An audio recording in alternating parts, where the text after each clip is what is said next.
Saya perkenalkan dulu Bapak Ibu, nama saya Rahvan Pogintang ya. Saya di Sulawesi Utara, menikah, punya 2 putri dan 2 putra. Sekarang PNS aktif ya. Saya sedang Zoom dari kantor ya. Unit kerjanya di Dinas PP dan KB Kota Mobagu ya. Baru kurang lebih 2 minggu bergeser, sebelumnya di inspektorat, kurang lebih 2 tahun lebih di inspektorat, kemudian bergeser tugasnya ke PP dan KB. Pengalaman sebagai praktisi, ya saya terakhir 3 tahun lalu jadi pejabat pengadaan, 2 tahun, ya 3 tahun lalu terakhir jadi pejabat pengadaan, kemudian 1 tahun terakhir menjadi pengguna anggaran, ya.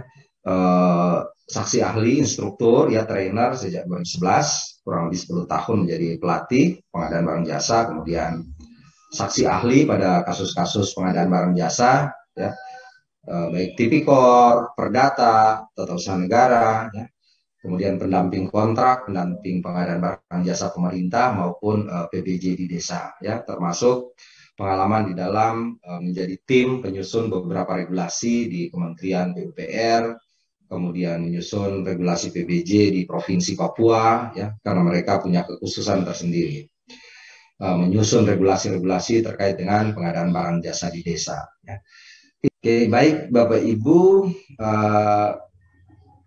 ada 3 pokok materi nanti yang akan kita bahas. Pertama, gambaran umum, bagaimana sih gambaran umum pengadaan langsung itu, kemudian bagaimana penyusunan dokumen pengadaannya, dan bagaimana sih tata cara evaluasi penawaran dan evaluasi kualifikasi. Nah, kita akan bahas insya Allah sampai dengan sore hari akan bisa dibahas semuanya. Bapak Ibu, pengadaan langsung itu nilainya memang kecil ya, sampai dengan 200 juta untuk non konstruksi dan sampai dengan 100 juta untuk sampai dengan 200 juta non jasa konsultansi dan sampai dengan 100 juta untuk jasa konsultansi. Namun resikonya menurut saya tidak sekecil nilainya. Kenapa? Karena terkadang pengadaan langsung ini oleh beberapa pihak, ya, kalau kita mau melihat bagaimana pengalaman-pengalaman kita selaku pejabat pengadaan, ya, yang terkadang pengguna anggarannya sudah pesan barang duluan, ya, contoh sederhana, kita ini 2022 laptop, ya, pengadaan laptop misalnya 5 unit dikali dengan 15 juta, berarti nilainya 75 juta. Ya. Nah, ini 75 juta ini kita laksanakan secara pengadaan langsung, ya. Pengadaan langsung.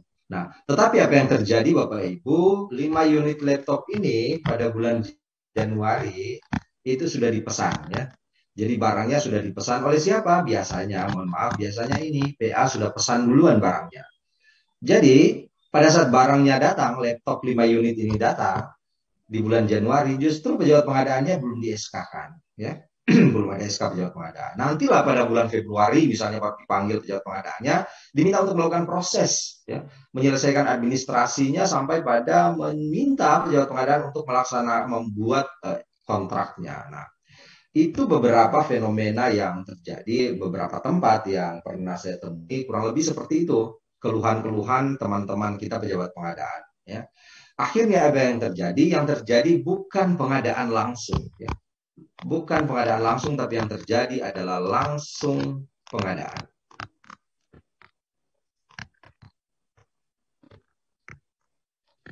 Kalau pengadaan langsung ini berarti prosesnya didahulukan, administrasinya didahulukan, kemudian baru berkontrak, baru barangnya datang. Tapi yang terjadi biasanya itu adalah langsung pengadaan. Barangnya ada dulu, pekerjaan konstruksinya dikerjakan dulu, ya, produk-produk jasa konsultansinya sudah ada dulu. Kemudian baru diminta pejabat pengadaan untuk melakukan itu, melakukan prosesnya. Oleh karena itu saya selalu menyatakan bahwa ini pengadaan langsung, bukan langsung pengadaan. Oleh karena itu, maka momen hari ini bisa kita berdiskusi tentang apa saja sih sebenarnya mitigasi risiko, bagaimana kita memitigasi risiko supaya pengadaan langsung ini tidak menjadi langsung pengadaan. Atau kalau sudah terlanjur seperti itu, kira-kira apa yang harus kita lakukan. Itu kurang lebih bahasa nanti kita satu hari ini sampai dengan sore hari. Nah, mari kita lihat Bapak Ibu, apa perbedaan pengadaan langsung dan langsung pengadaan ya. Kalau pengadaan langsung itu pasti prosedural ya. Kalau kita bicara, kenapa sih kata pengadaan itu di depan? Karena pengadaan itu mulai dari identifikasi kebutuhan ya sampai dengan serah terima. Ya, identifikasi kebutuhan sampai dengan serah terima. Tapi kalau langsung pengadaan berarti ini serah terima di muka ya. Serah terima dulu baru proses administrasinya belakangan. Nah, itulah bedanya. Jadi kalau pengadaan langsung insya Allah prosedural. Tapi kalau langsung pengadaan pastiin prosedural. Ya, saya yakini pasti tidak sesuai prosedur. Ya. Kenapa? Ya, karena barangnya sudah ada dulu, baru tadi minta memilih. Sementara pengadaan langsung itu prinsipnya adalah pejabat pengadaan yang memilih penyedia, kemudian penyedia itu berkontrak dengan PPK, kemudian barulah barang itu datang, serah terima pembayaran. Ya. Jadi seakan-akan peran pejabat pengadaan di sini hanya untuk melegalkan proses yang sudah dilaksanakan. Kemudian perbedaan berikut adalah tentang waktu. Ya. Kalau pengadaan langsung itu real time, apalagi dia menggunakan pengadaan langsung melalui SPSE. Real time, ya kita undang tanggal sekian, pemasukan tanggal sekian, ya. Tetapi kalau langsung pengadaan, saya yakin dan percaya ini pasti backdate. Kita bikin tanggal mundur. Ya. Semuanya disesuaikan. Kemudian dari sisi risiko, ya. Karena pengadaan langsung itu dia prosedural, kemudian dia real time, maka dia risikonya rendah, low risk. Ya. Tetapi yang langsung pengadaan, karena dia in prosedural, lakukan secara backdate, maka dia punya potensi risiko yang tinggi. Nah, ini kurang lebih Bapak Ibu perbedaan antara pengadaan langsung dan langsung pengadaan. Ya, tidak ada metode langsung pengadaan di dalam Perpres, Parlem tidak ada. Ini hanyalah istilah yang saya gunakan untuk menggambarkan bagaimana sih sebenarnya yang real di lapangan terjadi, yang dialami oleh teman-teman selaku pejabat pengadaan, termasuk saya juga pernah menjadi pejabat pengadaan, ya kurang lebih seperti itu. Titik kritis dalam pengadaan langsung, ya titik kritisnya apa? Pertama perencanaan, kesesuaian dengan dokumen perencanaan, kemudian kecukupan dan akurasi RAB, ya di tahap persiapan pengadaannya. Kadang HPS tidak disusun berdasarkan ketentuan dan tidak didukung dengan riwayat HPS. Karena merasa ini pengadaan langsung, kadang HPS-nya sama persis dengan pagu anggarannya. Laptop di dalam RKA 10 juta, sama persis 10 juta ya. Nah, apakah itu tidak boleh? Tidak ada masalah. Karena pagu itu adalah batas tertinggi ya. Pagu anggaran batas tertinggi yang dapat ditransaksikan. Artinya apa? HPS itu tidak melebihi pagu.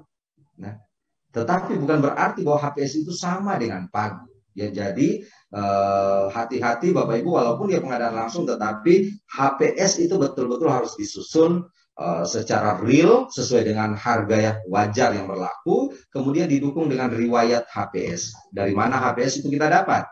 Harus ada dokumentasinya. Kita mendapatkan misalnya laptop dari toko A, toko B, toko C, kemudian kita bandingkan, kita ambil harganya seperti apa, apakah rata-rata atau kita ambil harga tertinggi atau harga yang sering muncul, ya. Nah, itu beberapa metode-metode di dalam menentukan HPS.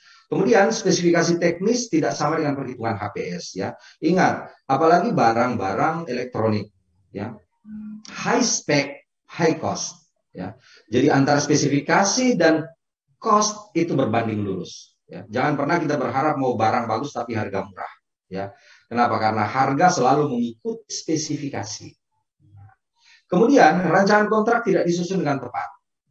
Jadi kadang ya copy paste aja rancangan kontraknya, copy paste dari dokumen pemilihan, ya dari MDP-nya. Dari MDP kemudian itulah yang kita salin menjadi rancangan kontrak. Nah, harusnya rancangan kontrak itu memuat hal-hal yang menurut saya itu sangat penting. Apa? Denda, keterlambatan, ketentuan tentang uang muka, jenis kontraknya apa, ya, berapa masa pelaksanaannya. Nah, itu semua hal-hal penting yang sudah harus diatur di dalam rancangan kontrak. Nah, kemudian pada tahap persiapan pemilihan, pejabat pengadaan tidak melakukan review atas dokumen persiapan. Nah, pejabat pengadaan itu bersifat pasif, teman-teman, ya. Artinya dia kerja by order. Jadi tanpa ada permintaan dari PPK untuk melaksanakan proses pengadaan langsung, maka pejabat pengadaan tidak bisa melaksanakan proses itu. Walaupun kita tahu di kantor kita ada pengadaan ini, pengadaan ini, pengadaan ini. Tapi selama PPK-nya tidak memberikan amanah kepada pejabat pengadaan untuk melaksanakan itu, maka pejabat pengadaan tidak punya kewenangan melaksanakan pengadaan langsung. Berarti apa? Harus ada namanya dokumen persiapan pengadaan. Dokumen persiapan pengadaan ini dari PPK kemudian diserahkan kepada pejabat pengadaan. Inilah yang harus direview, ya. Inilah yang harus direview oleh pejabat pengadaan. Kemudian kita masuk pada tahap pemilihan penyedia. Titik kritisnya apa? Ada pengaturan penentuan calon penyedia, ya. Jadi terkadang, Bapak Ibu, terkadang ya pada pengadaan langsung itu penyedianya sudah ditentukan. Siapa yang menentukan? Wallahu a'lam, ya. Oh, paket A misalnya kita punya 5 pengadaan langsung, ya, di dinas PU misalnya. Ada PL, pembangunan jembatan, rehabilitasi kantor, ya, jalan dan lain-lain. Nah, biasanya 5 ini sudah ada calonnya, ya, sudah ditentukan. Sehingga peran pejabat pengadaan sebenarnya seperti saya sampaikan tadi, tinggal melegalkan saja, ya. Karena apa? Calon pengantinnya sudah ditentukan duluan. Nah, kemudian fenomena yang paling banyak terjadi juga tentang pinjam perusahaan, ya, pinjam bendera. Kadang 5 paket perusahaannya berbeda. CVA, CVB, CVC, CVD, CVE. Tetapi di belakang itu satu orang yang sama mengendalikan itu, ya. Semuanya pinjam perusahaan. Nah, ini juga fenomena. Nah, saya menyampaikan kepada Bapak Ibu, teman-teman pejabat pengadaan, bagaimana sih memitigasi resiko itu? Ya, maka saran saya, pada saat kita melakukan evaluasi, pada saat kita melakukan negosiasi, kita melakukan pembuktian kualifikasi, maka hadirkan direktur yang namanya ada di dalam akta. Ya. Misalnya CVX, orangnya siapa, direkturnya siapa, maka dia hadirkan di depan kita, kemudian bikin berita acaranya, ambil dokumentasinya. Supaya apa? Pada saatnya nanti terjadi persoalan di kemudian hari, maka kita bisa punya alibi bahwa pada saat proses pemilihan penyedia, saya bertemu dengan direkturnya langsung. Nanti pada saat pelaksanaan kontrak, itu sudah di luar kewenangan saya. Kenapa? Karena selaku pejabat pengadaan, kita tugasnya hanya sampai pada penetapan calon penyedia. Setelah itu kontrak, pelaksanaan kontrak, pengendalian kontrak, serah terima, itu sudah merupakan wilayahnya pejabat pembuat komitmen atau PA-KPA yang juga merangkap sebagai PPK. Nah, jadi harus punya dokumentasi. Harus didokumentasikan semua tahapan-tahapan yang kita lakukan. Kemudian titik kritis berikutnya adalah evaluasi penawaran tidak dilakukan secara cermat.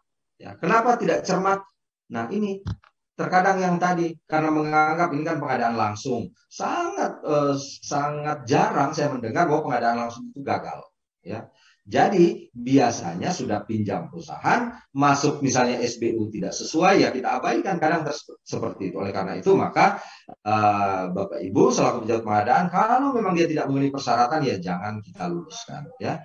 Masih banyak perusahaan-perusahaan yang lain. Kemudian pada saat pelaksanaan kontak, titik kritisnya apa? Ya, ini ketidaksesuaian volume, ya. Ketidaksesuaian spesifikasi dan ketidaktepatan waktu, ya.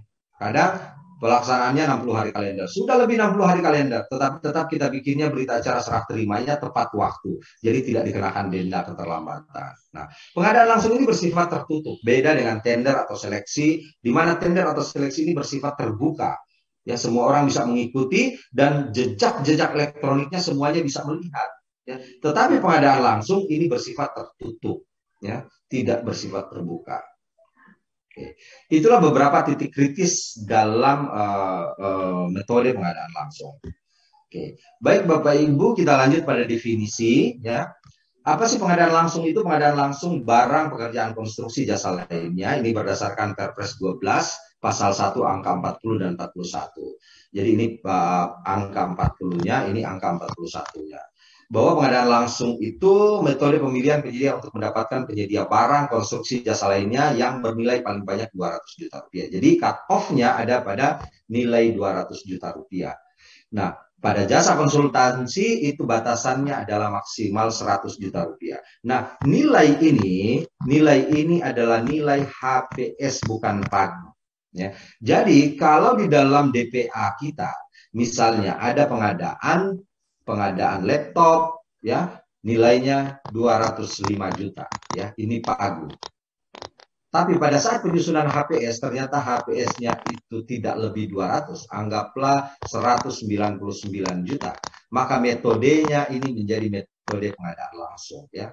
Walaupun pagunya di atas 200 juta, tetapi karena HPS-nya tidak lebih 200 juta, maka berlaku ketentuan ini. Ya, dia masuk menjadi pengadaan langsung.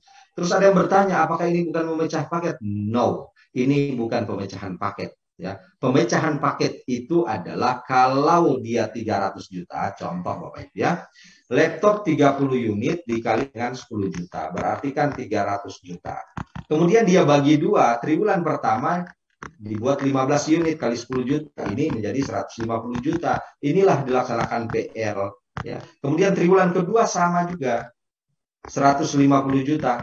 Inilah PL. Jadi akan ada dua paket pengadaan langsung. Ini yang dimaksud dengan memecah paket menghindari tender. Tetapi kalau nilai HPS-nya memang real sesuai harga pasar tidak lebih 200, ya, maksimal 200 juta. Walaupun pagunya di atas 200 juta, maka metodenya tetap menggunakan metode pengadaan langsung. Oke, sampai di sini ada yang mau bertanya? Kalau ada yang bertanya silakan di kolom chat atau raise hand nanti. Paket-paket pemeliharaan, Pak. Di mana pemeliharaan itu 1 tahun, tapi dilaksanakan per tribulan, Pak. Itu biasanya pemaketan apakah tidak memecah paket? Mungkin itu pancingan untuk pertanyaannya. Begini Bapak Ibu. Kalau pemeliharaan atau makan minum tamu misalnya, maka dia kita laksanakan secara ini kan bersifat insidentil ya, bersifat insidentil. Jadi misalnya begini, pemeliharaan kantor tahun depan itu 300 juta. Tetapi item apa yang mau dipelihara kan belum jelas. Karena itu untuk mengantisipasi kalau ada kerusakan-kerusakan ya. Kalau ada hal-hal yang perlu kita perbaiki. Jadi dia bersifat insidentil. Ternyata dari 300 juta itu bulan Januari itu bocor misalnya ya. Misalnya karena ini musim penghujan, kemudian juga anginnya agak keras, pada bulan Januari itu ternyata ada kebocoran ya, gentengnya, kemudian plafonnya ya, sehingga bocorlah ruangan itu.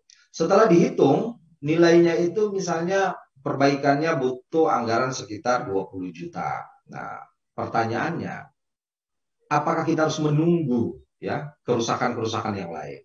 Karena dia bersifat insidentil, maka transaksinya bersifat insidentil pula.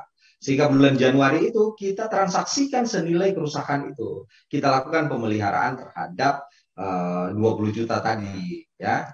Februari tidak ada kerusakan, Maret tidak ada, nanti bulan April ada lagi. Ya.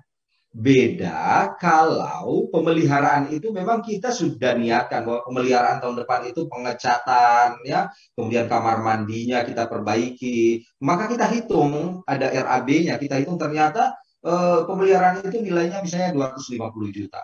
Maka itu kita tenderkan karena apa? Item-item pekerjaannya sudah jelas ya. Pemeliharaan kendaraan juga seperti itu. Kita belum tahu kendaraan ini kira-kira apa yang akan rusak tahun depan ya. Sehingga itu bersifat insidentil. Nah, kalau dia bersifat insidentil itu bukan pemecahan paket ya. Tetapi pelaksanaannya, realisasinya itu kita laksanakan sesuai dengan kondisi real. Bayangkan kalau kita pemeliharaan kantor yang hanya untuk mengantisipasi kerusakan-kerusakan, ternyata 1 tahun itu kantor kita tidak rusak ya. Tidak ada kerusakan-kerusakan. Kita sudah tender 300 juta, sudah berkontrak, tidak tahu apa objeknya ya. Terus berkontrak 300 juta itu kan harus jelas, Pak. Apa saja harus dilakukan dalam kontrak. Kontrak itu harus jelas ya. Item pekerjaannya apa, volumenya berapa, harga satuannya berapa. Nah, kita mau prediksi bagaimana. Ya. Terus ternyata tahun depan itu tidak ada kerusakan misalnya. Nah, terus bagaimana dengan kontrak tersebut? Sementara kontrak itu harus ada kepastiannya. Ya. Jadi itu mungkin jawaban dari saya untuk sementara ya. Apakah dengan pembuatan paket dengan pagu sama dengan 200 juta PO ada di atas? Apakah pengadaan langsung apakah wajib secara transaksional? Jadi begini Bapak Ibu, ya. Sudah jelas di dalam aturan kita bahwa proses pemilihan penyedia itu dilaksanakan secara elektronik, ya. Pengadaan langsung itu ada transaksional, ada non transaksional. Tetapi ingat, pengadaan langsung secara elektronik itu termasuk pencatatan, ya, pencatatan. Jadi bisa saja pelaksanaannya itu secara manual, tetapi dicatatkan di dalam SPSE. Namun saya hanya ingin menyarankan begini, kalau kita sudah punya infrastruktur, LPS, SPSE kita ada, ya. Kemudian kita sudah pernah melakukan itu secara transaksional, secara elektronik. Kemudian tiba-tiba kita melaksanakannya secara manual. Maka ini adalah indikasi yang saya sampaikan di awal tadi. Ini merupakan salah satu indikasi bahwa memang barang dan jasa itu sudah ada duluan, ya, sehingga kita tinggal menyesuaikan. Ini yang dilakukan adalah back day, kita bikin tanggal mundur semuanya, ya. Jadi saran saya adalah laksanakan itu secara pengadaan langsung, ya, secara transaksional. Oke, itu. Kemudian pertanyaan berikut terkait dengan, nah ini kita sudah punya Perbup 280 pengadaan langsung elektronik. Jadi saya kira apalagi sudah didukung dengan Perbup, ya. Perbup ini menguatkan peraturan Presiden dan peraturan LKPP. Kemudian ada pertanyaan ini dari Pak Isar, ya, Adi Putra. Apakah dengan pembuatan paket dengan pagu sama dengan 200 juta untuk pengadaan barang jasa dan jasa konsultansi adalah merupakan salah satu indikasi menghindari tender? Saya kira begini Bapak Ibu, perencanaan itu, ya, kita membuat perencanaan misalnya, pembangunan pemeliharaan jalan, ya, rehab kantor, itu semuanya di angka 200. Kemudian jasa konsultan perancang, jasa konsultansi pengawas, bikinnya 100, semua angka bulat 100. Saya kira ini indikasi, ya. Menurut saya ini, ya. Kalau memang sesuai perhitungan kita itu 200, nggak ada masalah. Jadi Bapak Ibu yang sudah terlanjur membuat paketnya 200 semua, kemudian 100 untuk konsultan semua, ini harus ada alasannya. Harus ada justifikasinya. Kenapa sih seperti itu? Jangan alasannya apa supaya tidak ada tender, ya. Supaya ini kita PL saja, pengadaan langsung saja. Nah, jadi kalau ditanyakan apakah itu indikasi, kalau dari 10 paket ternyata hanya 200 juta, yang lain ada 150, 130, ada yang 250. Saya kira bervariasi seperti itu berarti memang perhitungannya sesuai dengan kebutuhan lapangan. Tapi kalau dari sekian paket semuanya 200, bisa jadi ini memang sudah diniatkan untuk pengadaan langsung. Tetapi apapun itu kita bicara based on need, sesuai dengan kebutuhan. Kalau kebutuhan kita untuk mencapai satu output ternyata tidak lebih 200 juta, ya, why not? Kenapa tidak? Ya, itu jawaban saya. Oke, saya lanjutkan Bapak Ibu. Nah, pengadaan langsung itu tidak pernah lepas dari pejabat pengadaan. Di mana ada pengadaan langsung, pasti ada pejabat pengadaan, ya. Di mana ada pengadaan langsung, ada pejabat pengadaan. Nah, pejabat pengadaan adalah pejabat administrasi, ya, fungsional personil yang bertugas melaksanakan pengadaan langsung, penunjukan langsung sampai dengan nilai tertentu juga, dan atau e-purchasing sampai nilai tertentu. Nah, siapa saja pihak di dalam pengadaan langsung, Bapak Ibu? Nah, ini ingin saya pertegas karena dengan Perpres 12 2021 ada perubahan yang sangat mendasar di dalam organisasi pengadaan barang dan jasa. Ada penggunaan anggaran PA-KPA, ini wajib ada hukumnya, selalu ada, ya. Tidak mungkin di dalam satu organisasi itu tidak ada PA atau KPA. Nah, PA-KPA ini kemudian menetapkan pejabat pengadaan, pejabat buat komitmen, ya. Nanti proses memilih penyedianya ada di sini, ya.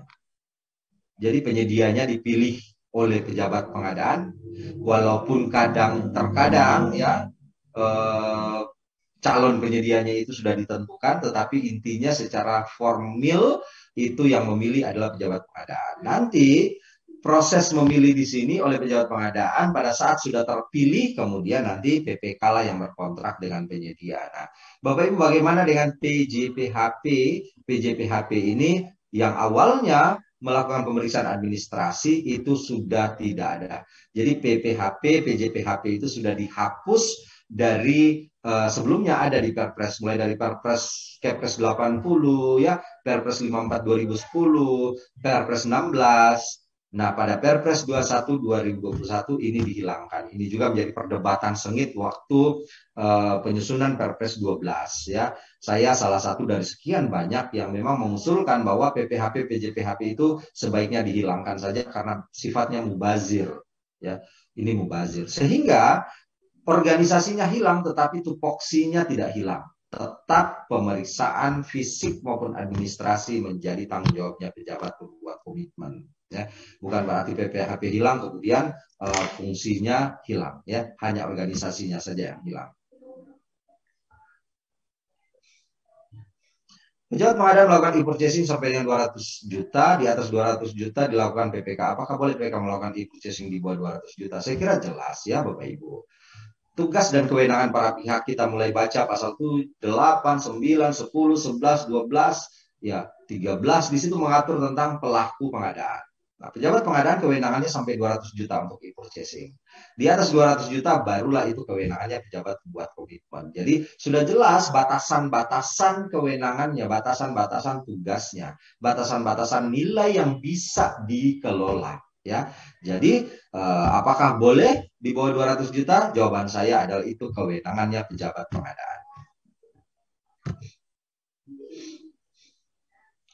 Untuk pagu kurang dari 50 juta, apakah harus ada pejabat pengadaan? Yes. Di sini jelas bahwa sampai dengan 200 juta rupiah itu pejabat pengadaan ya.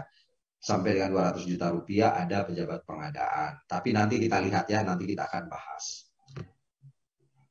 Oke, batasan nilai pengadaan langsung, Bapak Ibu, ini batasannya ya. Berbedanya di Papua dan Papua Barat. Kalau Papua dan Papua Barat itu pekerjaan konstruksinya ya, yang di bawah ini Papua dan Papua Barat itu konsultannya sampai 200 juta dan non konsultannya ya pekerja konstruksi, pengadaan barang dan lain-lain itu sampai dengan 1 miliar rupiah. Jadi di Papua dan Papua Barat itu punya kekhususan tersendiri terutama pada nilai pengadaan langsung sesuai dengan Perpres 17 kalau saya tidak salah ya. Nah, ini juga kami kemarin dari KM Partner diminta untuk menyusun peraturan gubernur Papua tentang pengadaan barang dan jasa. Jadi kami sedang menyusun kurang lebih ada 48 MDP yang kami akan susun beserta juknis dan SOP-nya. Nah, Papua dan Papua Barat itu punya kekhususan tersendiri terkait dengan nilai dan terkait dengan pelaku usaha karena di sana diutamakan itu adalah OAP, orang asli Papua. Penyedia dalam pengadaan langsung siapa saja penyedianya bisa perseorangan atau pelaku usaha ya. Oleh karena itu nanti saya akan bahas tentang bagaimana sih persyaratan-persyaratan pelaku usaha yang bersifat badan usaha dan yang perseorangan. Bagaimana tahapan pengadaan langsung melalui penyedia Bapak Ibu? Pengadaan langsung melalui penyedia kita semuanya mulai dari perencanaan. Jadi dari tahap perencanaan dulu semuanya. Kemudian persiapan baru pelaksanaan. Jadi ada 3 garis besar pengadaan langsung itu secara garis besar ada 3 tahapan. Perencanaannya, persiapan, dan pelaksanaannya. Perencanaannya mulai dari identifikasi kebutuhan, ya, sesuai dengan definisi, ya, sesuai dengan definisi dari pengadaan itu sendiri adalah mulai dari identifikasi sampai dengan serah terima. Serah terima itu ada di dalam pelaksanaan kontrak. Di sini salah satunya adalah serah terima hasil pekerjaan. Jadi itulah pengadaan barang jasa mulai dari identifikasi kebutuhan sampai dengan serah terima. Nah, mulai dari identifikasi kebutuhan, kemudian ini nanti menghasilkan dokumen pelaksanaan anggaran, rencana kegiatan dan anggaran RKA. Nanti dari RKA ini kemudian masuk ke RUP, masuk ke sirup. Nah, baru tahap persiapan oleh PPK. Jadi kalau pada perencanaan ini PA bersama dengan PPK, nanti pada tahap persiapan di sini persiapannya oleh PPK. Nanti PPK lah yang menyusun dokumen persiapan. Ada HPS-nya, ada spesifikasi teknisnya, ada rancangan kontraknya, ada penetapan uang muka, jaminan, dan lain-lain. Dokumen persiapan itulah nanti yang diserahkan kepada pejabat pengadaan, kemudian direview, kemudian pejabat pengadaan melaksanakan proses pengadaan langsung. Terpilih penyedianya, diserahkan kembali kepada PPK untuk berkontrak. Masuk pelaksanaan kontrak sampai dengan serah terima. Ya, itulah kurang lebih gambaran umum tentang proses pengadaan barang dan jasa, khususnya pada pengadaan langsung. Ini ada pertanyaan dari Kominfo. Untuk kerjasama advertorial di atas 200 juta dengan satu perusahaan media, apakah harus tender dari anggaran 1M? Pertanyaan saya gini, kalau sudah jelas dengan satu perusahaan, ngapain tender ya? Jadi nanti ini kalau misalnya kita menggunakan berlangganan dengan media, nanti gunakan Perlem LKPP tentang pengadaan khusus ya. Di situ ada dengan koran, misalnya dengan media-media. Nanti kita gunakan itu. Intinya adalah Bapak Ibu, pertama kita jangan sampai fiktif ya. Kedua, harganya jangan markup. Jadi kalau dengan media seperti itu, maka harga harus sesuai dengan harga pasar yang sebenarnya. Jangan karena kita berkontrak dengan media, kemudian media itu seenaknya mengatur harga. Ya, jadi harga dan kita negosiasikan, ya, kita negosiasikan sehingga mendapatkan harga yang wajar. Baik, saya lanjut, Bapak Ibu. Nah, sekarang bentuk perjanjian dalam pengadaan langsung. Ya. Apa saja sih bentuk kontraknya, ya, bentuk-bentuk perjanjiannya. Nah, untuk bukti pembelian atau pembayaran ini, yang pertama itu pengadaan barang jasa lainnya. Hanya untuk barang dan jasa lainnya dengan nilai paling banyak 10 juta rupiah. Ya. Jadi bukti pembelian itu seperti apa? Struk, ya, nota, invoice, yaitu bukti pembelian. Jadi kalau kita misalnya mau pengadaan ATK nih, nilainya 3 juta, ya cukup bukti pembelian, nota dari toko kita, ya cukup nota dari toko, ya tidak perlu pakai SPK. Kemudian kwitansi pada barang atau jasa lainnya juga. Artinya konsultan dan konstruksi tidak ada bukti pembelian dan tidak ada kwitansi. Ya.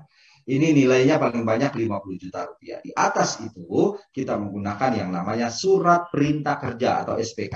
Ya. Kita menggunakan SPK.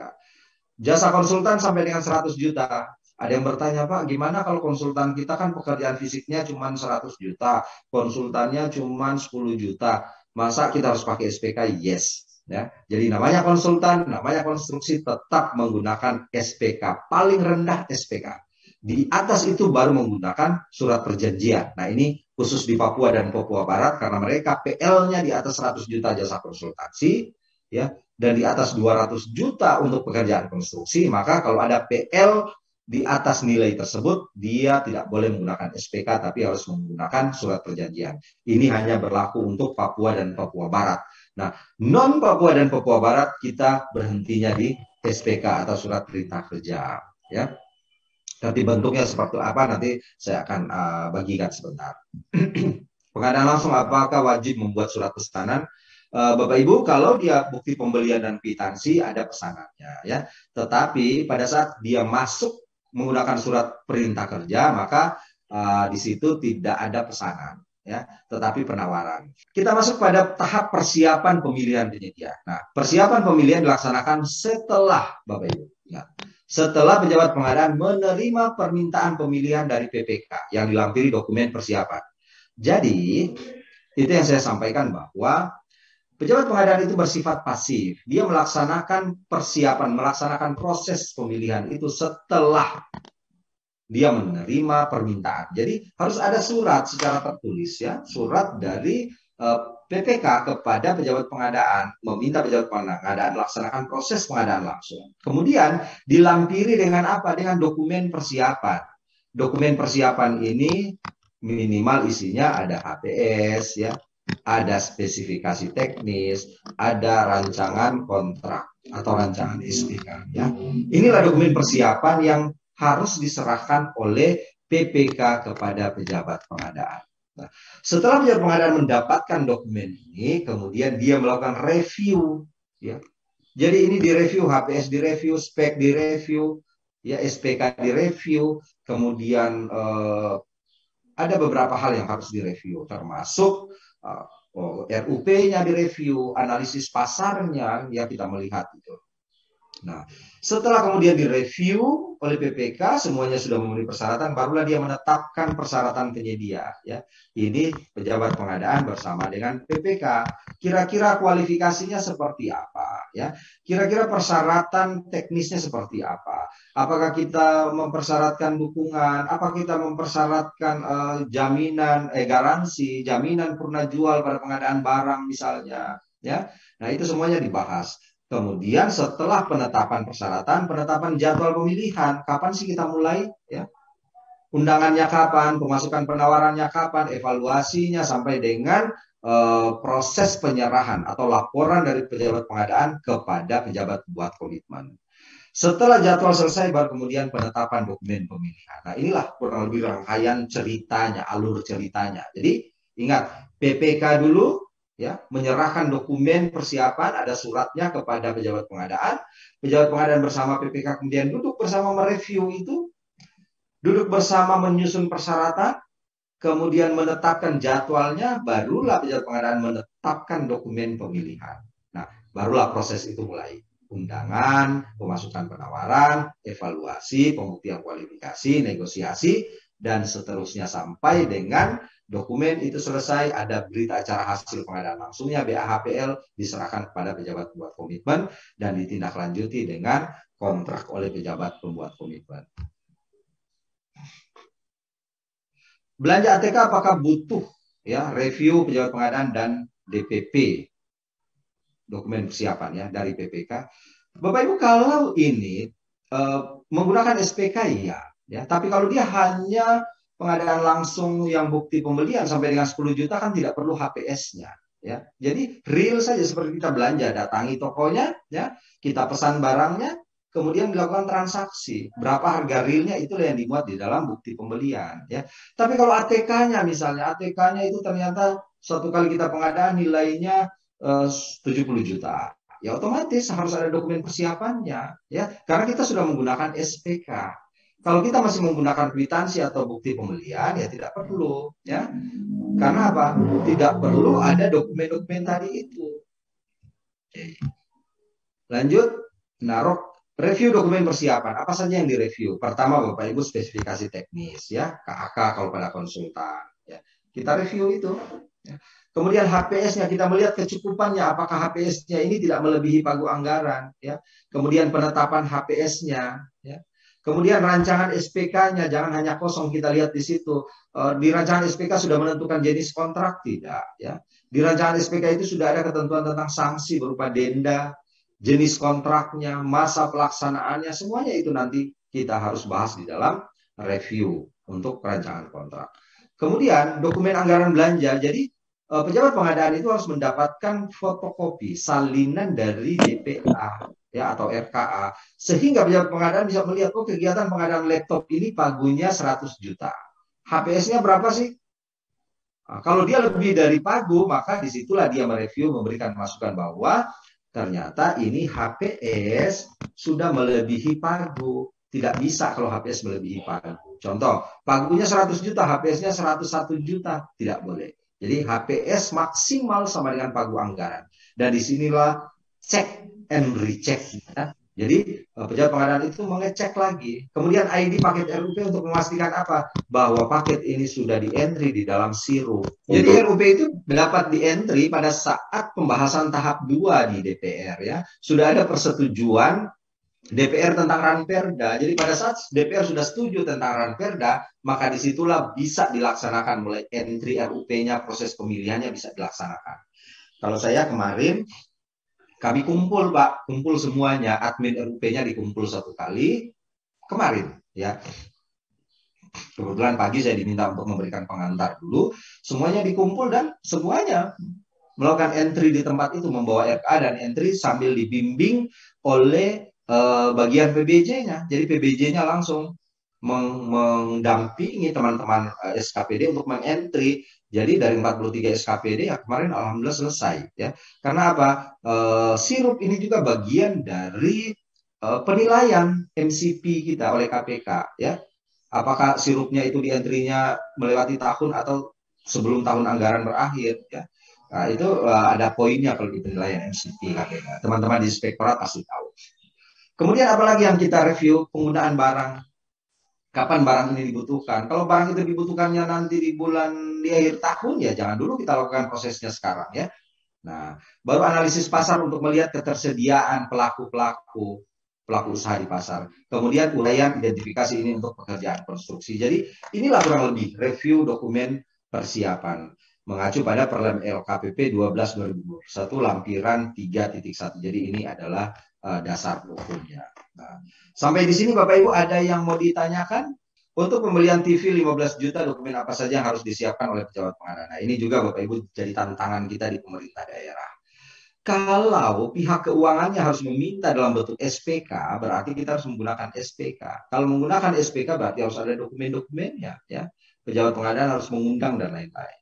Ya. Tetapi saya mengantisipasi itu dengan membuat yang namanya SPK sederhana, walaupun tidak ada, ya, walaupun tidak ada di dalam aturan tentang SPK sederhana, tetapi kadang kita dari keuangan yang minta ini harus ada SPK. Saya tidak tahu di Sidoarjo seperti apa ya. Tapi kalau LS ya memang harus ada kontraknya kalau di LS. Nah, ini contoh SPK sederhana Bapak Ibu ya. Jadi kalau saya sih pejabat pengadaan langsung saja ya lakukan pesanan, negosiasi, yang penting kemudian bikin SPK. SPK pejabat pengadaan ini contoh SPK hanya 1 lembar saja ya. Nanti kita taruh di sini apa pengadaan TV merek X ya 15 inch misalnya. TV kok 15 inch ya. Oh tadi 15 juta ya. TV merek apa gitu ya. Dengan spesifikasi anggaplah 32 inch. Oke, nah ini contohnya 1 unit. 1 unit. Ini satuannya unit. Kemudian volumenya 1. Nah, berapa harganya? Oh 15 juta. Ya, atau misalnya 13 juta.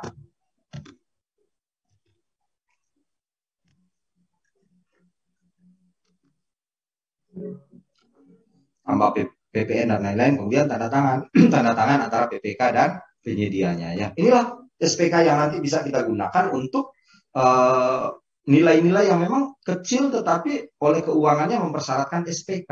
Dan memang kalau LS kan berarti pencairan uangnya dari kas daerah itu ke rekening penyedia. Oleh karena itu maka harus ada kontraknya. Untuk batasan belanja sampai 50 juta itu apakah menggunakan pagu atau HPS-nya Pak? Ya HPS ya, kecuali yang sampai 10 juta itu 10 juta itu tidak perlu HPS. Ada ketentuan tentang HPS. Yang membuat SPK itu apakah pejabat pengadaan atau PPK? PPK Bapak Ibu ya. PPK lah yang membuat menyusun itu. Denda masuk di SSKK itu kalau syarat-syarat khusus kontrak itu kalau dia menggunakan surat perjanjian. Tapi kalau tidak menggunakan surat perjanjian, maka syarat-syarat maka denda itu tidak ditentukan Bapak Ibu. Ya, saya mau tunjukkan tentang SPK. Nah, di SPK ini pada syarat umum SPK, bukan ini. Pada syarat umum SPK itu hanya menentukan denda itu tanpa dia menyebutkan dendanya diambil dari mana. Nah, ini yang kadang-kadang menjadi ambigu ya. Contoh di sini ya, ini SPK Bapak Ibu. Dendanya itu tidak ditentukan di sini. Dendanya itu cuma langsung disebutkan bahwa denda dari A atau B ini. Ya, jika pekerjaan ini tidak dapat diselesaikan, ya, karena kesalahan penyedia, maka wajib membayar denda kepada PPK sebesar 1/1000 ya, dari nilai SPK atau, nah ini masih ini pada syarat-syarat umum kontrak ini seperti ini. Maka kita harus state dia di dalam SPK. Kita mau pakai yang mana? Denda dari total kontrak, nilai kontrak, atau denda dari bagian kontrak. Nah, itu harus diperjelas, ya. Oke. Saya lanjut dulu materinya. Untuk penyedia perorangan, apakah sama dengan badan usaha, proses pembelian? Nanti akan saya jelaskan. Ya. Oke. Nah, penetapan persyaratan penyedia. Kita masuk pada penetapan persyaratan penyedia. Syarat itu ada di dalam penawaran dan kualifikasi. Bapak Ibu, penawaran itu ada administrasinya, ada teknis, ada biaya. Sementara pada kualifikasi itu ada 2, ada administrasi atau legalitas, ada teknis. Nah, Bapak Ibu, ini 2 dokumen yang berbeda. Nah, satu namanya dokumen kualifikasi, satu namanya dokumen penawaran. Ya, dokumen kualifikasi itu untuk menilai kemampuan, kualifikasi badan usaha. Jadi begini, kalau saya menjual laptop, maka dokumen kualifikasi itu adalah tentang saya, tentang penjualnya, bukan tentang laptopnya. Ya. Sehingga yang dinilai pada kualifikasi itu adalah tentang legalitas saya. Apakah saya punya akta pendirian? Bagaimana dengan pajak saya, dengan KSWP saya?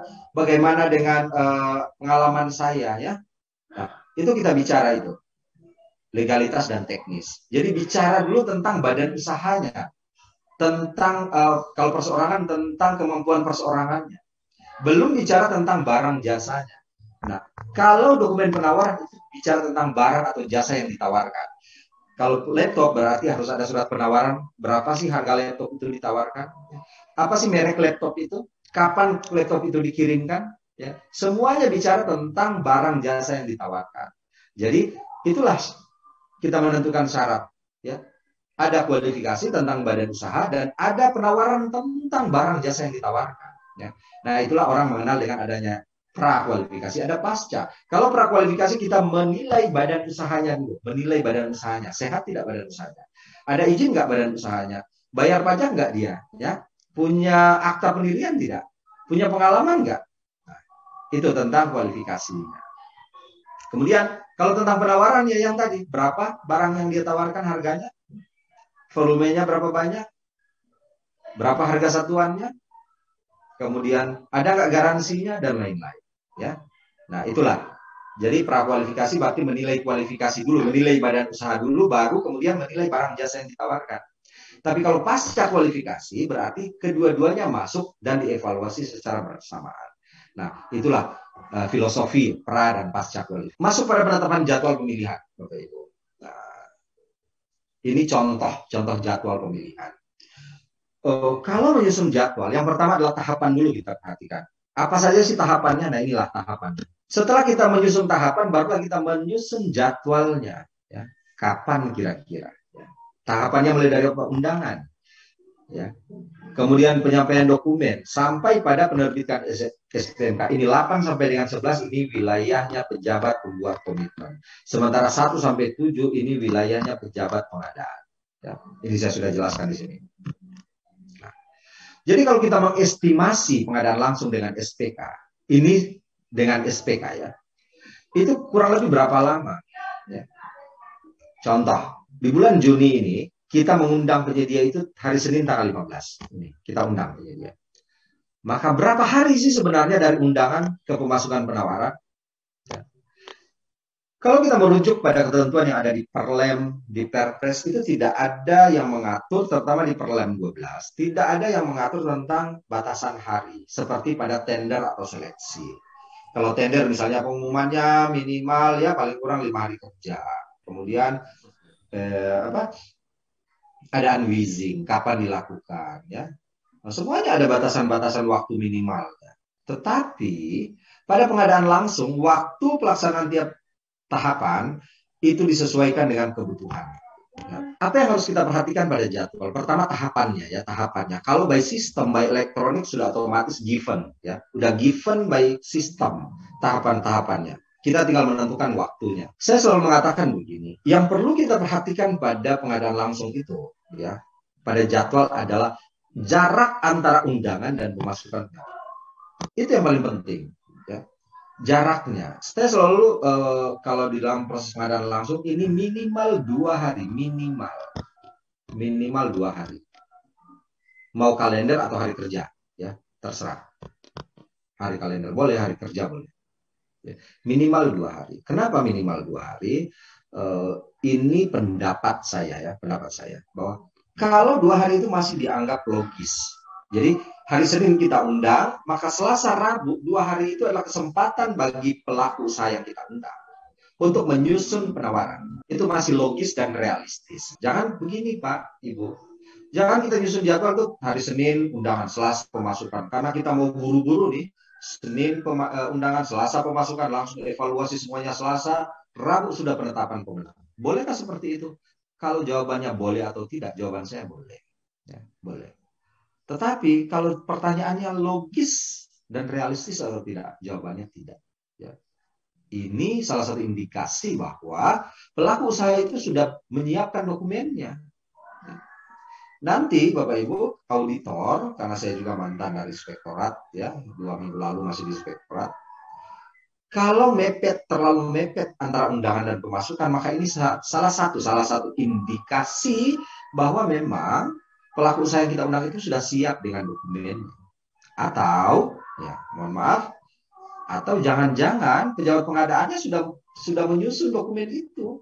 Jadi sehingga pejabat pengadaan itulah yang memegang penyedia tadi. Jadi tinggal menunggu, tinggal dimasukkan saja menunggu waktu. Halo? Terus mohon maaf ya, Iya. karena memang saya menggunakan hanya hotspot saja ya, tethering. Sekarang udah bisa ya. Nah, sehingga Bapak Ibu yang perlu diperhatikan itu adalah jarak antara undangan dan pemasukan penawaran. Kemudian kalau dia udah masuk misalnya hari Rabu tanggal 18 ini, ya langsung pemasukannya hari Rabu itu kita langsung buka evaluasi ya. Anggaplah evaluasinya 2 hari, kemudian kita melakukan pembuktian kualifikasi. Pada hari yang sama kita lakukan klarifikasi, besoknya kita laporan pejabat pengadaan ke PPK. Sehingga kalau melihat dari sini Bapak Ibu, kita butuh kurang lebih berapa hari? Dari tanggal 15 sampai dengan tanggal 23, kurang lebih 8 hari. Ya, 8-9 hari lah kurang lebih sudah sampai pada laporan. Kita mepetkan juga boleh, kita undurkan sehari semuanya, bisa 7-8 hari Bapak Ibu. Tapi kalau sudah kurang dari situ, nah ini saya kira harus realistis lah. Setelah itu kemudian barulah PPK-nya, rapat persiapan penunjukan, kemudian penerbitan SPPBJ, penandatanganan SPK dan SPMK. SPK dan SPMK ini bisa 1 hari. Jadi kalau kita melihat kurang lebih lah 2 minggu mulai dari kita mengundang, minggu keduanya ya 2 minggu kemudian itu sudah bisa berkontrak, sudah bisa melaksanakan pekerjaan. Nah, itulah gambarannya kurang lebih Bapak Ibu. Nah, oke, ada pertanyaan sampai di sini? Terkait dengan jadwal di EPL ini, kalau kita melihat di aplikasi maupun di jadwal yang tadi Bapak sampaikan, itu sepertinya tidak ada jadwal untuk unleashing ya Pak. Oke. Pertanyaannya adalah ketika nanti penyedia belum jelas terkait dengan dokumen pemilihan, itu pada momen apa atau pada jadwal yang mana penyedia bisa menanyakan terkait dengan dokumen tersebut? Oke, baik. Ini pertanyaan yang sangat baik ya menurut saya ya, tentang tahapan apa namanya? Tahapan unleashing. Oke, baik Pak Rudi. Oke, baik. Nah, pertanyaan yang sangat menarik. Nah, saya jawabnya begini, Pak. Di dalam pengadaan langsung tidak ada tahapan tentang unleashing. Ya, tahapan tentang unleashing baik by sistem, baik di dalam regulasi, di Parlem 12 pun tidak ada tahapan itu. Tetapi apakah kalau tidak ada tahapan terus unleashing tidak bisa dilakukan? Ya, unleashing tetap bisa dilakukan berdasarkan apa? Nah, di sini Pak, ini dokumen, model dokumennya. Ini dokumennya. Di dalam dokumen ini ada undangan. Ya. Nah, di undangan inilah ada ruang untuk unleashing. Oke. Di sini, di dalam undangan ini kan undangan yang menjadi bagian dari dokumen pemilihan. Di sini ada kalimat seperti ini, Pak.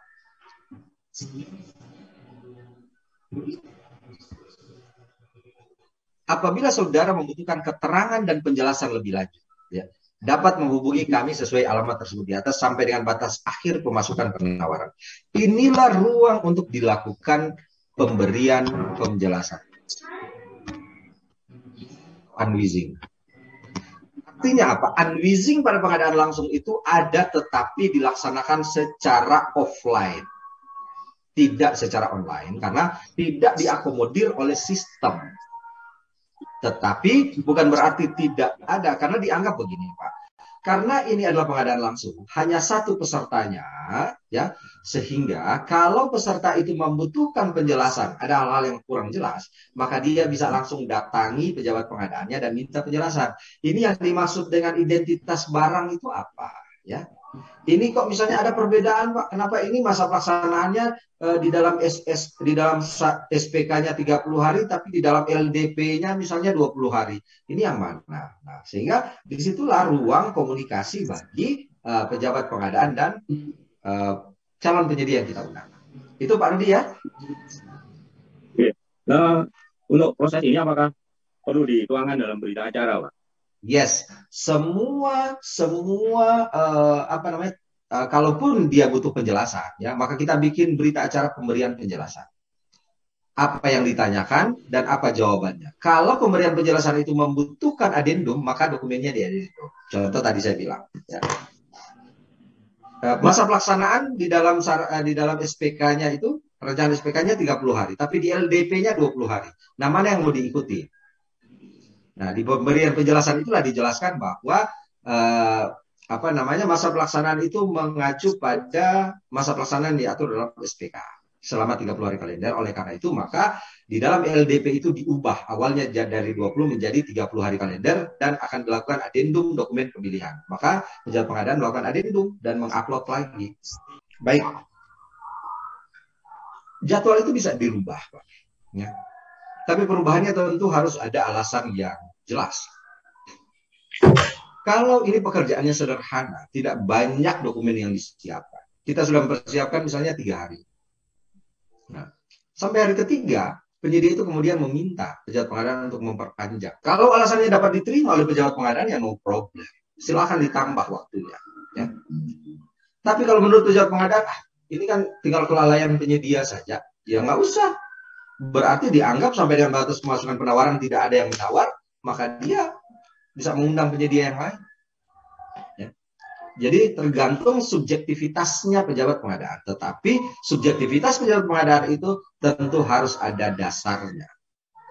Boleh menambah. Ini jadwal. Jadi Bapak Ibu, saya minta aktif untuk bertanya ya. Setelah menetapkan jadwal, kemudian penetapan dokumen pemilihan. Ya.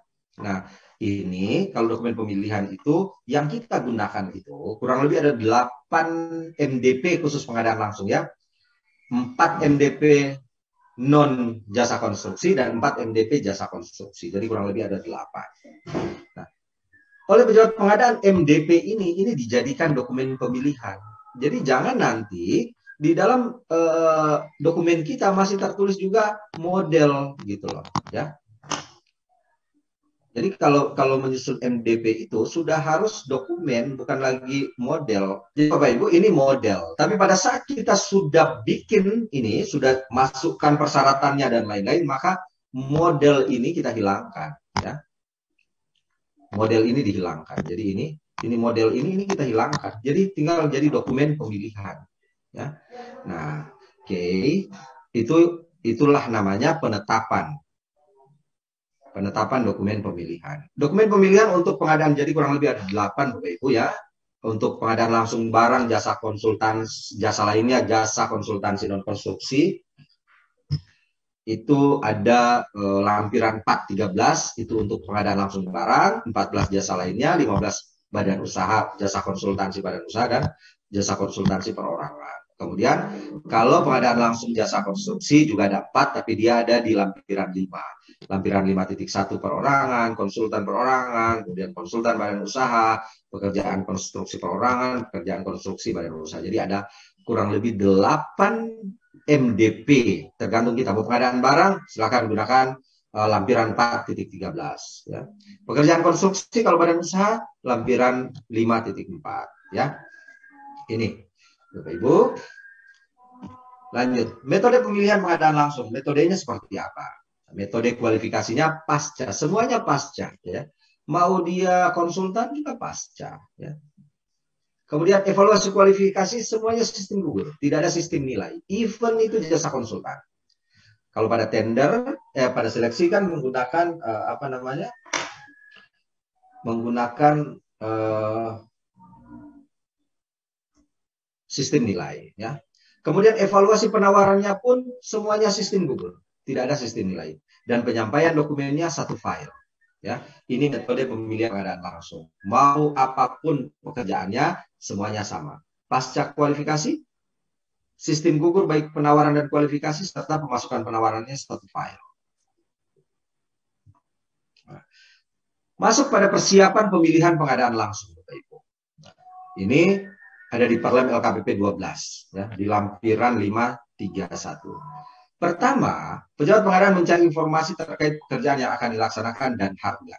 Antara lain melalui media elektronik dan atau non-elektronik. Dalam hal informasi tersedia, pejabat pengadaan membandingkan harga dan kualitas minimal 2. Nah, Bapak Ibu ada yang bertanya mengenai hal ini? Kalau kita pengadaan laptop misalnya, maka pejabat pengadaan itu harus membandingkan minimal 2 dulu. Ya. Ini yang kadang-kadang orang sampaikan bahwa tahap ini pejabat pengadaan melakukan survei. Terus ada pertanyaan, kan PPK sudah survei. PPK itu survei HPS. Pejabat pengadaan ini membandingkan kebutuhannya untuk apa? Untuk sebagai bahan negosiasi nanti, ya. Tetapi tahap membandingkan minimal 2 ini tidak tepat kita lakukan untuk jasa konstruksi. Konsultan juga tidak tepat. Pekerjaan konstruksi, jasa konsultansi tidak tepat. Ini lebih tepat untuk barang atau jasa lainnya. Ya. Ada pertanyaan terkait ini, Bapak Ibu, apakah Bapak Ibu selaku pejabat pengadaan melaksanakan itu? Kalimat membandingkan minimal 2, ya. Yang ini, ya. Pejabat pengadaan mencari informasi terkait pekerjaan yang akan dilaksanakan dan harga, antara lain melalui media elektronik dan atau. Jadi pertama sumbernya dulu. Sumbernya boleh melalui elektronik atau non elektronik. Ya. Yang paling mudah saya contohkan adalah pengadaan alat-alat elektronik, ya, pengadaan alat-alat IT. Itu mudah. Nah, sekarang bagaimana? Baik. Tadi pertanyaannya. Apakah boleh salah satunya itu dari hasil survei? Saya berikan contoh, ya. Ini waktu saya jadi pejabat pengadaan, ya, tahun 2020. Saya melakukan buat ini. Nah, saya pengadaan scanner. Saya mau pengadaan scanner. Kemudian dari PPK itu sudah menyerahkan HPS ke saya dan spesifikasi scannernya sudah jelas. Jadi scanner itu mereknya sudah jelas, sudah jelas. Oke. Jadi ini mereknya, ya, Kodak Polaris dengan tipenya. Nah, kemudian saya selaku pejabat pengadaan melakukan ini harga pembanding pejabat pengadaan karena amanatnya adalah pejabat pengadaan membandingkan minimal 2 sumber terkait dengan terutama terkait dengan harga. Saya mau membandingkan begini dan saya mengambil dua-duanya secara elektronik, ya, secara elektronik. Ini saya buka di Bukalapak, ya. Bukalapak itu harganya 29 juta sekian. Kemudian ada juga di Bukalapak di toko yang lain ada harganya 26 juta sekian. Inilah saya bandingkan minimal 2, ya. Nah, harga tersebut belum masuk ongkos kirim. Nah, ini pejabat pengadaannya saya menjadi pejabat pengadaan pada tahun 2020 di awal tahun. Nah, ini contoh karena ini kita di dalam sistem itu kita harus upload. Tidak wajib, ya. Kolom itu, tools itu tidak wajib kita mengupload harga banding. Tetapi kalau misalnya pengadaan barang, saran saya adalah harus ada ini. Kalau pekerjaan konstruksi tidak. Nah, pertanyaannya sumbernya dari mana? Bisa elektronik, bisa elektronik. Misalnya, kita bisa bandingkan antara toko A dan toko B. Ya. Kalau memang ada di kita toko A atau toko B. Pada barang yang sepadan, ya, barang yang spesifikasi mereknya sama. Toko A berapa, toko B berapa, ya. Toko B juga berapa. Pertanyaan berikut, toko A ini sebagai sumber HPS juga, sumber data HPS oleh PPK. PPK mengambil toko A, salah satu sumber data HPS-nya. Pertanyaannya adalah, bolehkah salah satu dari dua itu adalah sumber datanya dari PPK? Nah, itu pertanyaan. Kalau kita merujuk pada ketentuan masih Perlem 9, ya, sebelumnya, itu ada penjelasan seperti itu bahwa boleh salah satu sumber datanya itu sumber data HPS-nya PPK. Salah satu tidak boleh dua, ya. Jadi kalau PPK misalnya ngambilnya toko A, kemudian ada di sini toko C, kemudian toko D, ini sumber data HPS-nya PPK, misalnya, ya.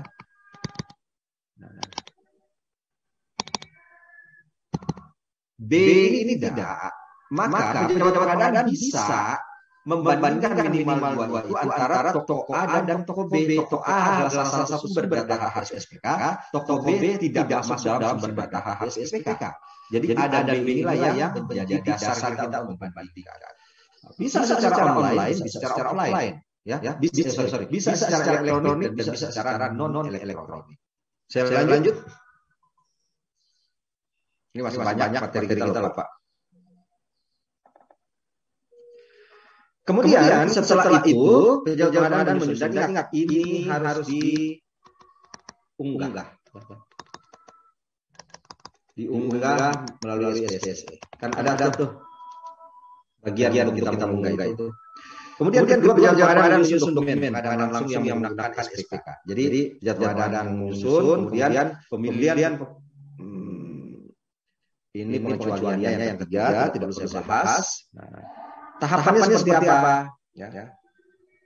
Nah, kalau ini yang menggunakan bukti SPK, Pak. Tapi kalau dia menggunakan bukti pembelian atau kwitansi, nah ini yang tadi ada banyak. Gimana sih Pak kalau dia pengadaan barang dan jasa lainnya, barang dan jasa lainnya, selain konstruksi ya, selain konsultan.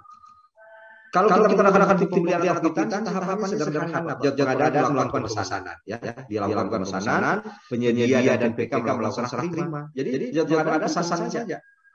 Bikin surat pesanan secara tertulis. Kemudian penyedia menyerahkan bukti pembelian, kemudian PPK melakukan bayaran. Ya sesimpel inilah kalau bukti pembelian atau kwitansi. PPK dan pejabat pengadaan dalam melaksanakan tahap pengadaan langsung dapat dibantu oleh tenaga atau tim pendukung. Oke. Saya lanjut. Berarti dokumennya apa saja? Dokumennya cuma surat pesanan dari pejabat pengadaan untuk melakukan pemesanan barang. Ya. Nah, Bapak Ibu, saya berikan contoh ya, contoh surat pesanan. Kalau yang mekanisme tadi, bukti pembelian dan kwitansi, maka surat pesanan dari pejabat pengadaan seperti ini. Pesanan barang, langsung ke toko, dengan bla bla bla, ya, diminta menyiapkan barang ini, jadi barangnya tanpa harga, ya, barang yang dipesan akan disiapkan sesuai daftar ketentuan kemudian dia bikin surat pesanan. Ini pejabat pengadaan yang melaksanakan pemesanan, ya. Ini contoh surat pesanannya. Surat pesanan barang. Bagaimana kalau dengan menggunakan SPK? Jadi ingat, Bapak Ibu, kalau dia hanya menggunakan bukti pembelian dan kwitansi, maka simple. Pejabat pengadaan terbitkan surat pesanan, tokonya, kemudian nanti toko serah terima dengan PPK-nya. Berarti di sini ada berbicara serah terima antara siapa? Antara penyedia dan PPK. Ya, serah terima. Kemudian setelah itu penyedia menyerahkan bukti pembelian, ya, berupa misalnya nota atau struk, ya, atau kwitansi. Nah, nanti dari sini baru proses pembayaran. Ingat kalau APBD, PPK melakukan pembayaran melalui PPTK, ya. Karena PPK tidak bisa, Pak. Harus PPTK naik bendara pengeluaran, ya. Kalau dia biasanya LS, ya, dan selanjutnya. Oke. Bagaimana kalau dia menggunakan surat perintah kerja SPK? Kalau menggunakan SPK, tahapannya tadi mengundang satu calon penyedia yang mampu, ingat mengundang satu calon penyedia yang diyakini mampu. Kalimat ini harus benar-benar dimaknai bahwa satu yang kita undang cuma satu, diundang, ya. Kemudian satu itu diyakini mampu. Siapa yang yakin? Pejabat pengadaan. Pejabat pengadaan harus yakin bahwa yang bersangkutan mampu. Bagaimana caranya kita yakin dia mampu? Maka pejabat pengadaan harus punya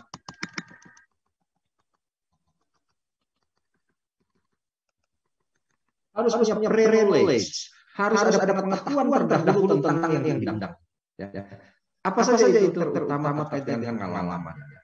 Jadi kalau ini pekerjaan konstruksi misalnya kita mau bangun gedung dengan sub klasifikasi BG 008, ya. Maka pejabat pengadaan itu harus punya privilege, harus punya pengetahuan terdahulu tentang pengalaman pelaku usaha ini, bahwa dia pernah menyelesaikan pekerjaan BG 008 sampai dengan selesai. Bagaimana caranya? Ya kita lihat di dalam SSE. Kita konfirmasi ke PPK-nya yang bersangkutan pernah nggak berkontrak, pernah selesai nggak selesai, sampai dengan serah terima, sampai dengan WHO misalnya, WHO maupun sampai pada FHO. Dan di situ keyakinan kita bahwa kalau berapa kontrak yang dia kemarin itu mengerjakan ini 2 tahun lalu dengan nilai 1,5 miliar selesai, ya. Nah, kalau pekerjaan kita kali ini misalnya cuma 170 juta, maka di sini letak keyakinan dan pejabat pengadaan. Dengan 1,5 M saja dia mampu menyelesaikan kerjaan, apalagi 170 juta. Itulah salah satu dalil pejabat pengadaan untuk membuktikan bahwa dia yakin penyedia tersebut mampu. Oleh karena itu, Bapak Ibu, saya selalu mengatakan begini. Bolehkah penyedia baru berdiri yang belum punya pengalaman apa-apa, baru berdiri, bolehkah kita undang? Kalau kita melihat dari sisi persyaratan kualifikasi, maka boleh. Karena dia dikesampingkan, dikecualikan pengalamannya yang kurang berdiri kurang dari 3 tahun. Itu dari sisi persyaratan kualifikasi. Tapi dari sisi keyakinan pejabat pengadaan ini yang dipertanyakan. Pejabat pengadaan yakin dia mampu dari sisi mana? Sementara dia perusahaan baru berdiri, belum ada pengalamannya. Oleh karena itu, saya selalu mengatakan hindari mengundang pelaku usaha yang baru berdiri yang belum punya pengalaman. Karena akan sulit kita menjawab pertanyaan auditor atau pertanyaan siapapun. Alasan saudara mengundang CVX itu apa? Kalau perusahaannya masih baru berdiri. Oleh karena itu, maka dasar mengundang itu harus kuat. Tadi saya sampaikan, pertama dia harus punya pengalaman. Kalau bisa, misalnya tahun lalu, 2 tahun lalu dia pernah bekerja di satker kita, di instansi kita, lebih bagus. Karena mereka sudah punya pengalaman bahwa dia mengerjakan pekerjaan itu selesai. Nah, setelah diundang, dan ingat Bapak Ibu, mengundang.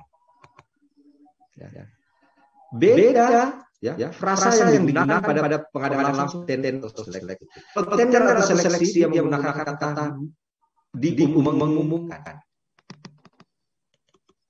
Jadi pokoknya mengumumkan. Tapi pada pengadaan langsung itu pejabat pengadaan mengundang. Beda. Kalau mengumumkan, Bapak Ibu, saya tender nih, saya umumkan ada pekerjaan bangunan gedung BG 008 senilai 2 miliar. Siapapun itu kita kenal dan tidak kita kenal di dalam daerah di luar daerah, silakan mendaftar. Namanya pengumuman. Pengumuman ditujukan kepada siapa? Tapi mengundang objeknya, subjeknya jelas. Kita mengundang pada satu yang jelas. Nah, kalau mengundang Bapak Ibu, contoh saya analogi sederhana. Kalau saya di rumah lagi ada hajatan, saya bikin hajatan syukuran misalnya anak saya ulang tahun atau anak saya selesai kuliah, maka pasti yang saya undang itu adalah orang yang saya kenal. Tidak mungkin saya tidak kenal. Itu perbedaan rasa mengundang dan mengumumkan.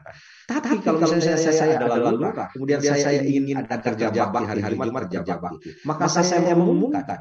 Maka tujuan pengumuman itu kepada siapapun yang saya kenal atau tidak kenal, yang kenal dekat atau tidak kenal dekat. Itu tujuan pengumuman. Oleh karena itu, hakiki kata mengundang satu calon penyedia yang ini harus betul yang kita undang adalah yang kita kenal. Jadi kalau ada yang bertanya begini, pejabat yang saudara kenal atau tidak? Kalau kita jawab tidak kenal, justru dipertanyakan. Terus kalau saudara tidak kenal, kenapa saudara undang? Jangan jawabannya kan ini Pak catatan dari atas ya, hanya kita undang. Oke. Jadi setelah mengundang, ini saya agak lama membahas ini karena ini yang jadi persoalan. Sesudah diundang, kemudian pelaku usaha tersebut menyampaikan tawaran, kemudian dia buka tawaran itu, lakukan evaluasi, kemudian kualifikasi, kemudian negosiasi, selesai lapor kepada pejabat pengadaan. Inilah kurang lebih alurnya, ya Bapak Ibu. Tahapannya pada saat kita melakukan proses pemilihan, pelaksanaan pemilihan dengan metode pengadaan.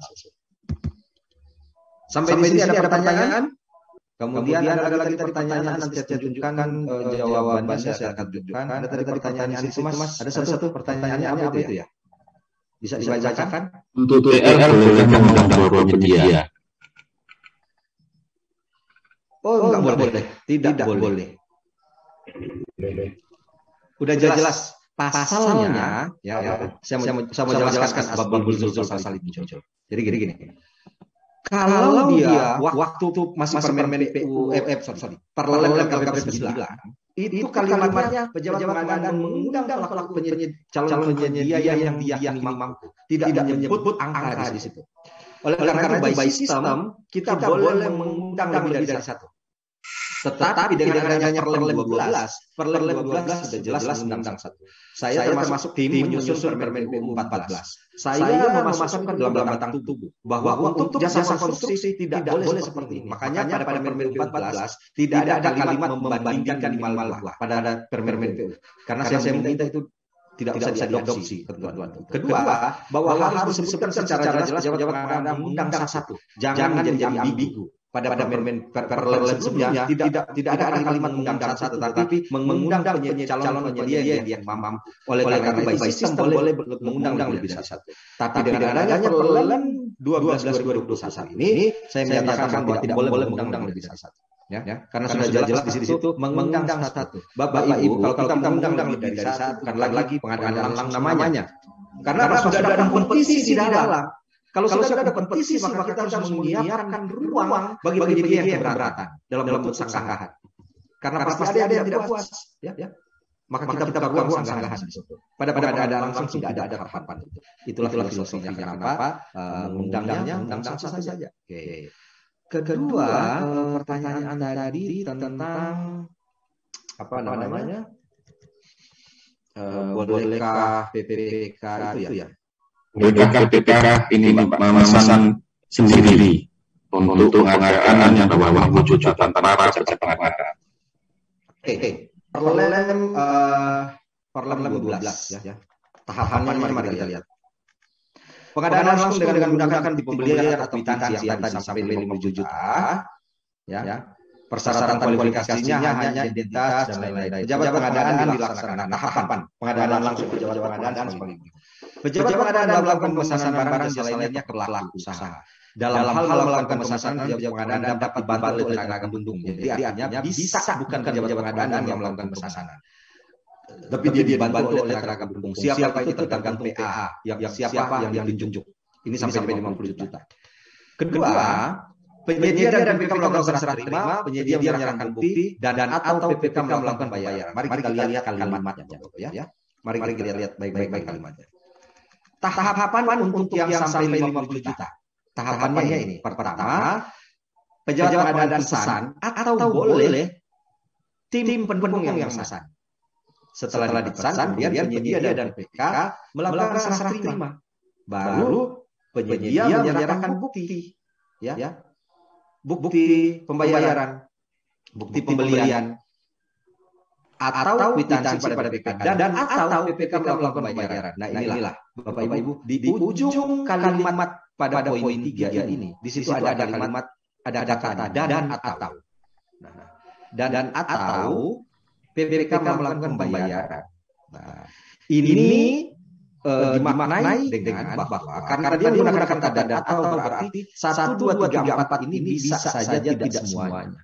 Bisa saja langsung PPK melakukan pembayaran tanpa perlu ada proses keterlibatan pejabat pengadaan di situ untuk yang sampai dengan 50 juta rupiah. Nah, ini Bapak Ibu penafsiran saya terhadap bunyi pasal ini. Karena dia menggunakan kata dan atau itu bersifat kumulatif alternatif.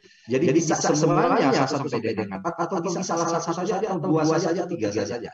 Nah, tetapi memang agak rancu di sini Bapak Ibu. Agak rancu menurut saya. Sehingga kalau kita tidak yakin, saran saya adalah tetap ada pesanan yang dilakukan oleh pejabat pengadaan atau tim yang mendukung pejabat pengadaan.